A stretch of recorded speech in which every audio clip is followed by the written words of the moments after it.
बाबा जय गुरुदेव जी महाराज, इनके चरणों में अरबों खरबों प्रणाम। ईश्वर भगवान और उनकी दृश्य अदृश्य शक्तियों को कोटि कोटि प्रणाम। साथ ही साथ यहाँ पर उपस्थित बीड़ शहर के और इस रामेश्वर पानी के सभी माता पिता भाई बहनों को, दूर दराज से आए हुए सभी माता पिता भाई बहनों को बड़े प्रेम के साथ जय गुरुदेव। जय गुरु।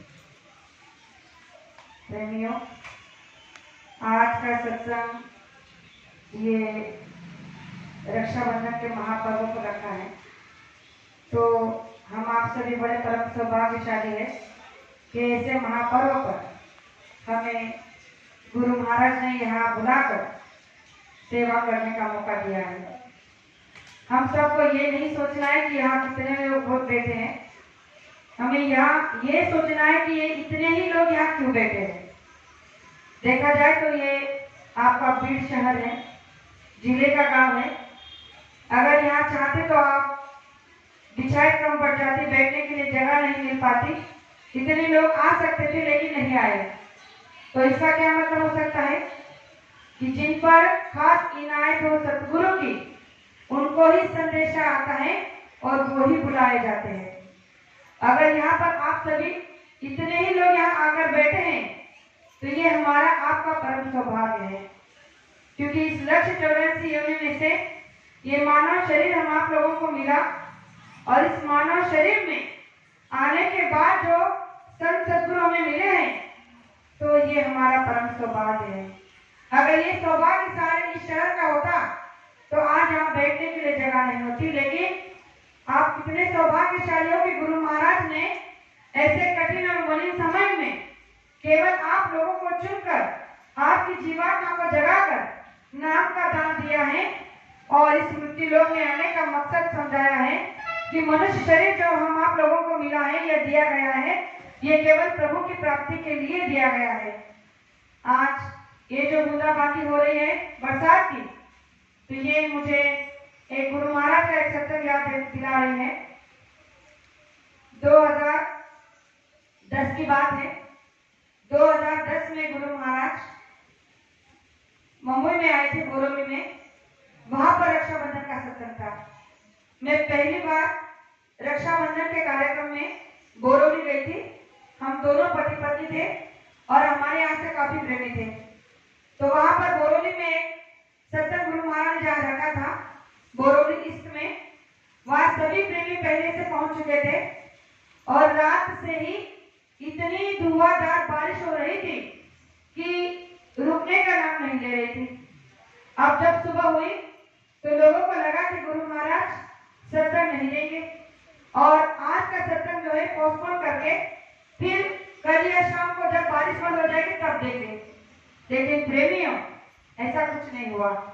जैसे ही समय गुरु महाराज ने तय किया था, उस समय पर मंच लगा हुआ था। उस समय पर गुरु महाराज आए, मंच पर बैठे और लोगों को आदेश दिया कि सभी प्रेमी जो है खड़े हो जाए।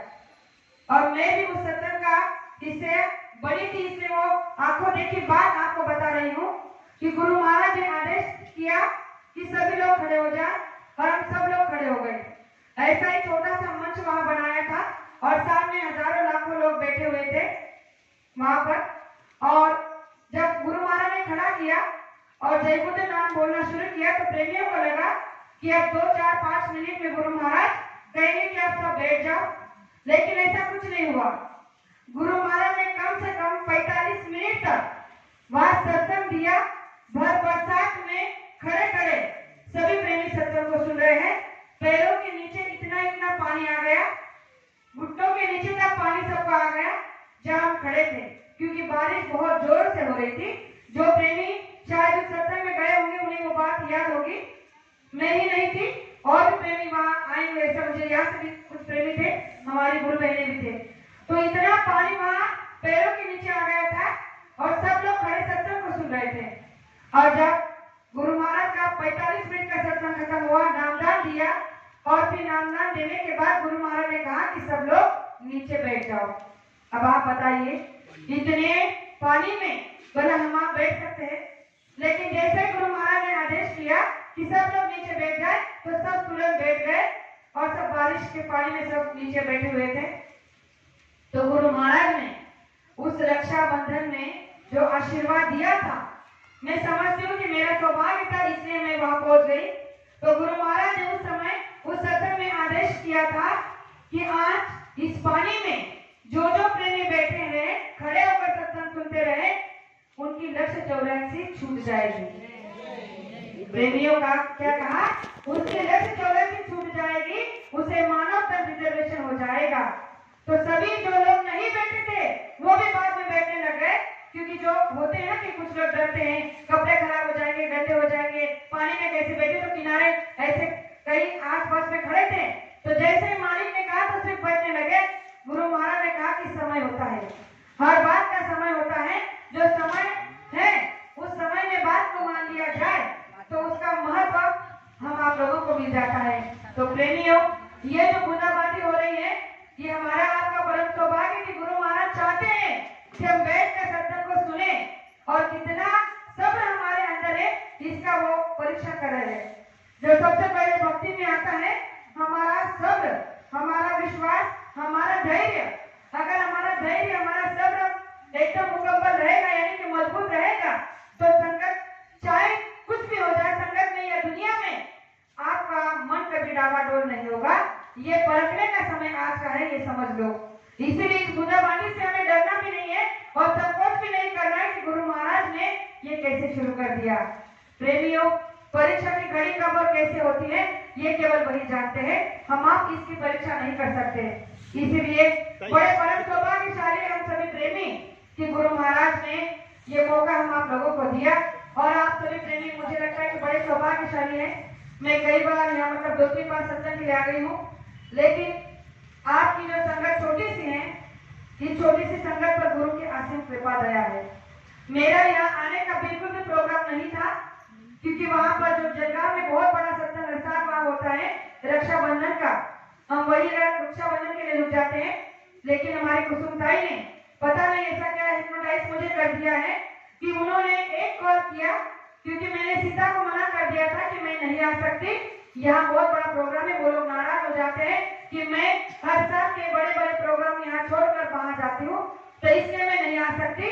लेकिन जब कुसुमताई ने फोन किया, कहा कि मुझे कुछ नहीं पता, आपको इस बार दोनों को आना ही है, तो मैं मना नहीं कर सकी। लेकिन आने तक हमारा कोई प्रोग्राम नहीं था, क्योंकि हर आए वक्त पर भी कार्यक्रम कैंसिल होने वाला ऐसी स्थिति थी। लेकिन गुरु महाराज वो सब जानते हैं कि कब किसको कहाँ कैसे पहुंचाना है, वो जानते हैं, इसीलिए उन्होंने हमें यहाँ भेज दिया। और कल का बहुत बड़ा अनुभव मैं आपको बताना चाहती हूँ कि कल एक बहुत बड़ा इमरजेंसी काम था, इसलिए हमारे पतिदेव वहां चले गए और कहा कि मैं 12 बजे तक जलगांव पहुंचूंगा, तुम 12 बजे घर से निकलकर 12 बजे तक जलगांव पहुंच जाना।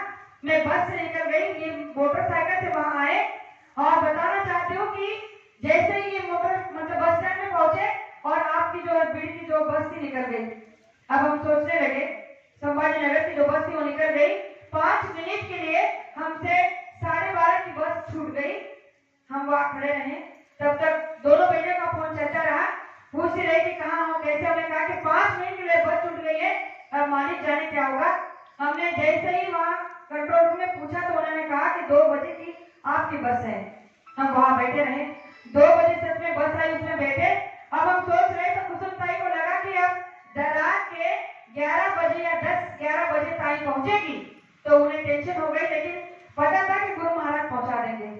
आपको यकीन नहीं होगा, 2 बजे हम वहां से बैठे और 8 बजे इनके घर देवराई में पहुंचे। अब फ्लाइट से तो आए नहीं, आए तो बस से, सरकारी बस से आए, लेकिन फिर भी गुरु महाराज ने वक्त पर पहुंचा दिया। ये होती है गुरु की दया। हम गुरु की दया क्या समझते हैं कि मेरे बेटे को सर्विस लग जाए, मेरे पति की तनख्वाह बढ़ जाए, मेरे घर में लाखों का मुनाफा हो जाए, मेरा मकान जमीन जायदाद बन जाए, ये होती है गुरु की दया? नहीं।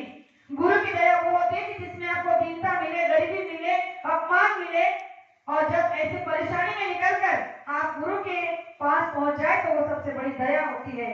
तो प्रेमियों, इस दया को कभी खोना मत, क्योंकि दया बहुत कम नसीब वालों को मिलती है। संसार में पैसा तो और किसी के पास है, लेकिन इस पैसे से कभी भी आप अपना आत्मसम्मान नहीं खरीद सकते। इस पैसे से आप अपनी सांसें नहीं खरीद सकते, क्योंकि खरीद सकते हो, लेकिन गुरु महाराज ने कहा कि जिन प्रेमियों को नाम का दान मिला है वो बड़े परम सौभाग्यशाली है कि ऐसे मलिन और कठिन